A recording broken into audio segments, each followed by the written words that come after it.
My dear friends, up to now we have reflected on the 10 Commandments of the Old Testament. Today I would like to make a conclusion of these reflections. We have seen that the first 3 commandments in the Decalogue state duties towards God, and the last 7 commandments state man's duties to one another. The Catechism of the Catholic Church says that since the Decalogue expresses man's fundamental duties towards God and towards the neighbor, the 10 Commandments reveal in their primordial content the grave obligations. They are fundamentally immutable, that is unchangeable, and they oblige always and everywhere, and nobody can dispense from them. The 10 Commandments are written in human hearts by God. This is taken from the Catechism of the Catholic Church, paragraph 2072. As such, the 10 Commandments are meant not only for the Jews and Christians, but for the whole human race as well. Man endowed with mind and intelligence is called to live fundamentally a moral life, and the Decalogue provides a sure basis of moral life for all people. Most scholars believe that in their original form, the commandments were as brief as the commandments on murder, on adultery, theft, and false witness, such as you shall not kill, you shall not commit adultery, you shall not bear false witness. So short and brief are the commandments. Later on, some of these commandments were expanded by the addition of homiletic motives for their observance. As for the age and origin of the Decalogue, scholarly opinion is divided.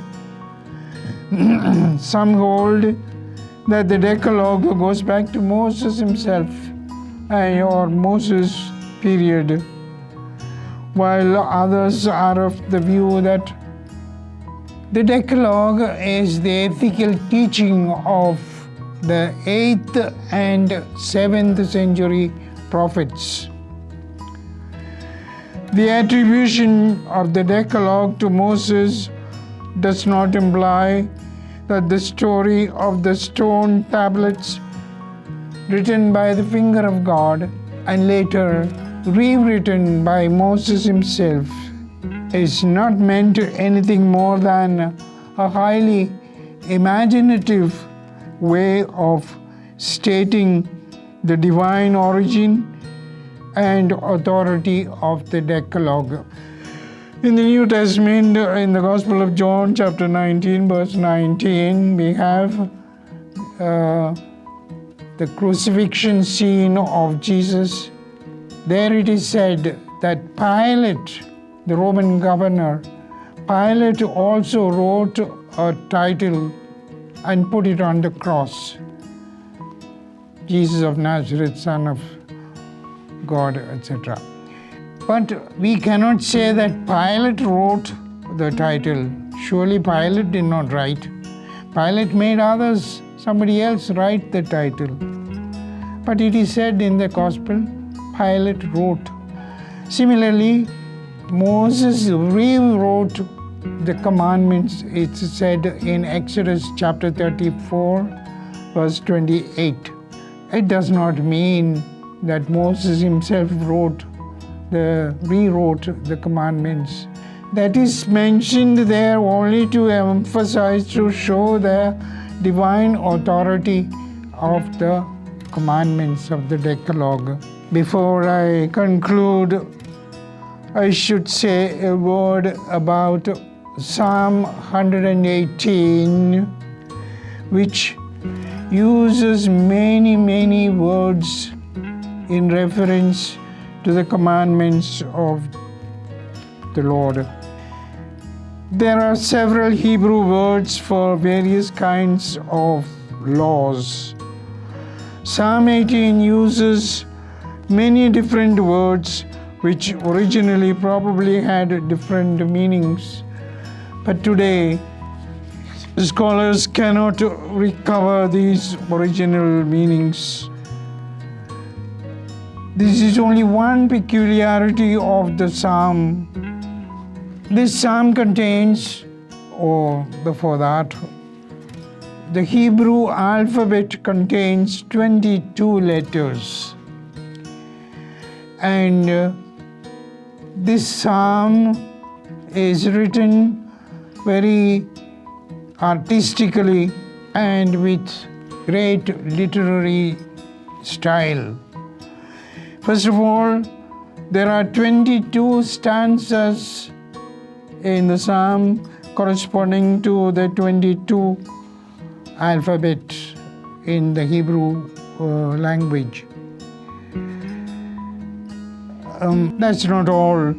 Each stanza has 8 lines. Again, that is not all. The initial letter of the first line is repeated again and again till the 8th line is over. So, the initial letter remains the same for each of the 8 lines of the stanza. The 22 stanzas are joined together, but there is no real connection or progression of thought. But right through the psalm, the psalmist uses words in reference to the law, to the commandments.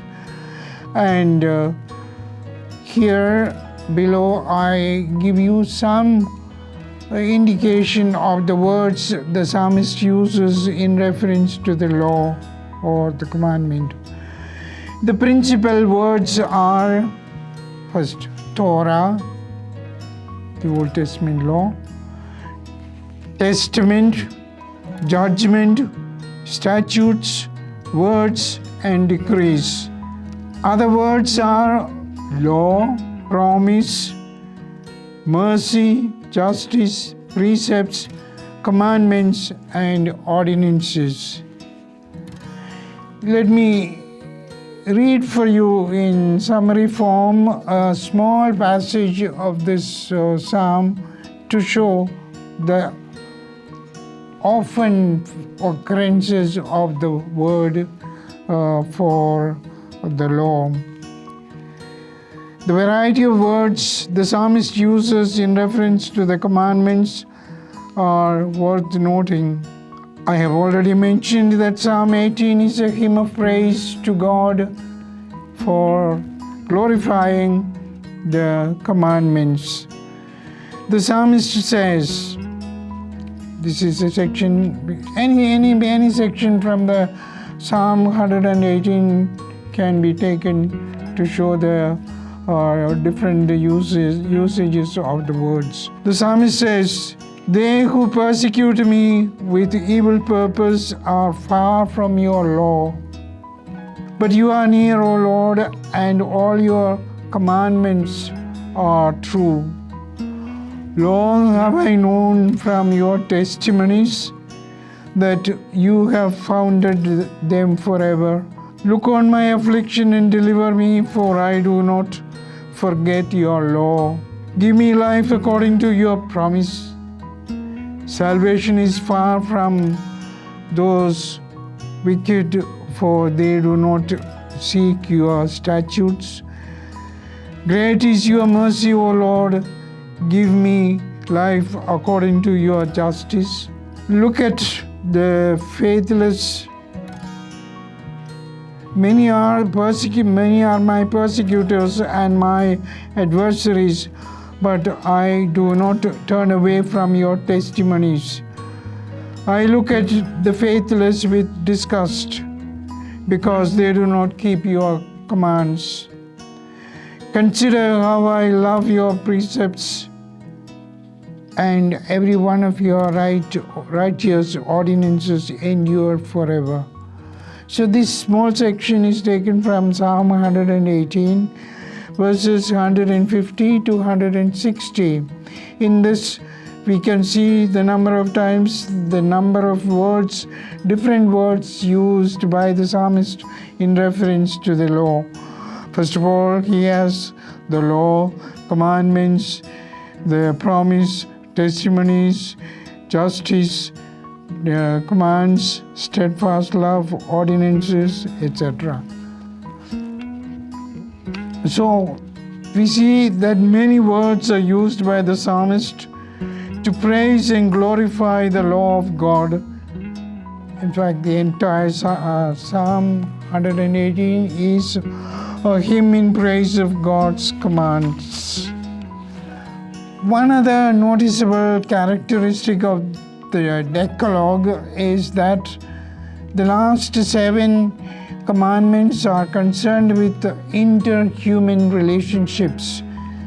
God wants people to live in peace and love, in friendship, avoiding all injustices, hatred, false witnesses, and lies. The Decalogue is the revelation of the ever loving and benevolent will of God for the benefit and happiness of man.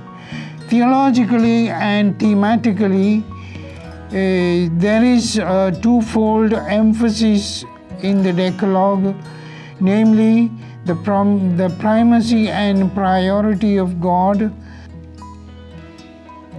in human life, and secondly, the love of one's neighbor.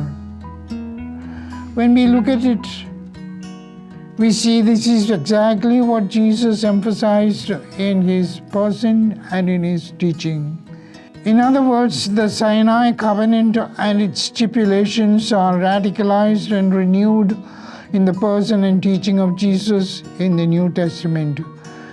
That is to say that Jesus reaffirmed the Old Testament perspective of the primacy and priority of God, and the next important thing is neighborly love. This is clear from Jesus' answer to the lawyer who asked him about the great commandment in the law. That is, you find that in Matthew's Gospel, Old Testament, of course, there is. Jesus answered, "You shall love the Lord your God with all your heart, with all your soul, and with all your mind, and your neighbor as yourself." This we find elsewhere in the New Testament, Gospels and elsewhere. This we find also in the Old Testament. For example, in the book of Deuteronomy, chapter 6, verse 4 to 5, Moses speaking about the commandment. You shall love the Lord your God with all your heart, with all your mind, with all your soul, and with all your strength. And there, from Leviticus, there is a quotation, 19:18, you shall love your neighbor as yourself. Thus, our reflections on the Ten Commandments Commandments can be concluded with the words of Jesus, re-emphasizing the stipulations of the Sinai covenant: love of God and love of neighbor.